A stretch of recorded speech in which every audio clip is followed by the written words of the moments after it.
nice to hear. I know you are all eager to learn for our new lesson, and with that, I welcome you to our today's discussion.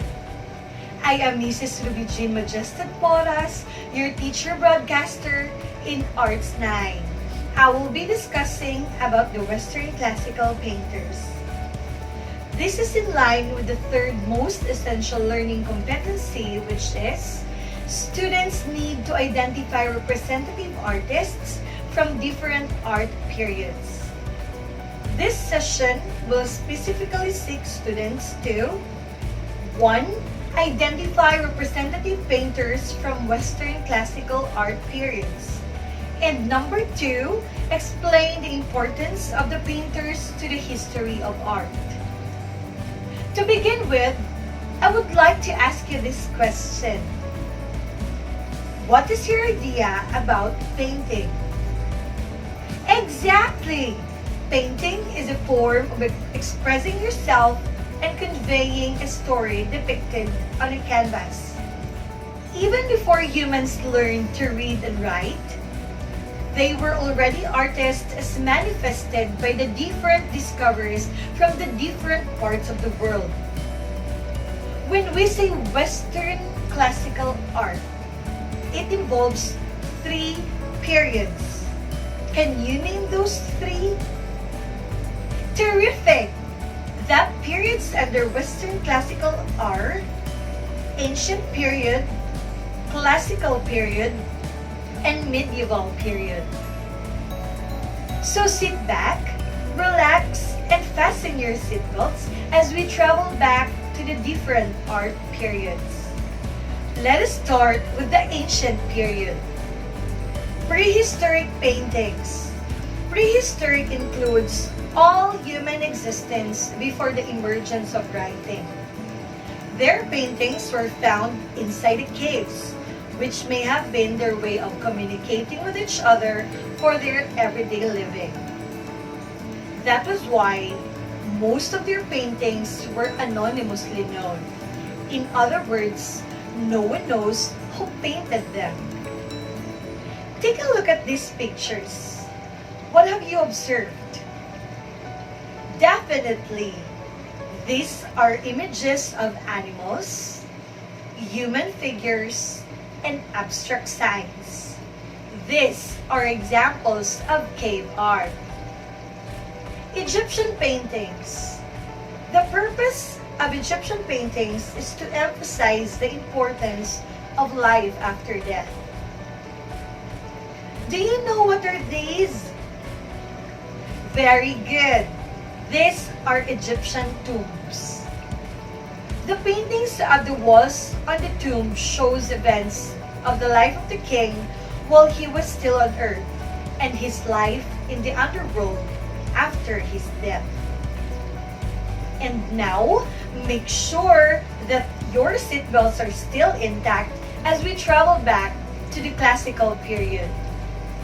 Greek paintings. Paintings during the classical Greek era were most commonly found in vases and panels. Most of the subjects were battle scenes and everyday scenes. One of the most famous Greek painters in classical era was Exekias. Exekias was an ancient Greek vase painter and potter who worked mainly in the black figure technique. He was famous because he began to explore more techniques in the rendering of 3-dimensional figures. Another famous Greek painter in classical era was AGATHARCHUS. AGATHARCHUS was a self-taught painter who brought perspective and illusion to the world and created the art of scene painting. Roman paintings. Landscape painting was very popular then, which portrays sceneries and nature. Let us have the famous Roman painters. First, we have Thomas Cole. He is most known for his landscape painting of the American wilderness.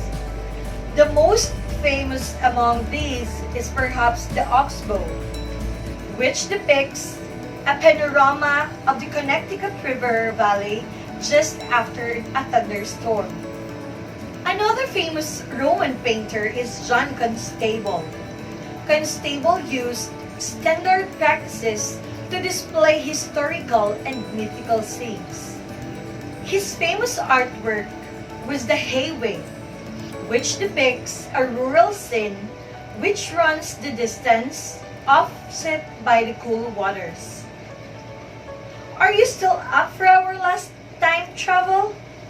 That's great to hear, students. This time, let's travel back to the medieval period. Byzantine paintings. Byzantine art was purposely made to glorify the Christian religion and to express its mystery. The most famous painter of murals was Theophanes the Greek. What are mural paintings, by the way? Great job! Mural paintings are any piece of artwork painted or applied directly on a wall, ceiling, or other permanent surfaces. These are some of the murals in the Church of the Transfiguration in Novgorod. And that ends our discussion for today. Thank you, students, for listening and taking time in traveling back to the Western classical art. Together, we can make a difference in our lives, and that would be made possible in understanding other cultures' art traditions. Once again, I am Mrs. Ruby Jean Majestad Porras, your teacher broadcaster in Arts 9, ending our session with the quote, "Art doesn't have to be pretty. It has to be meaningful." Stay safe and stay healthy. Have a great day!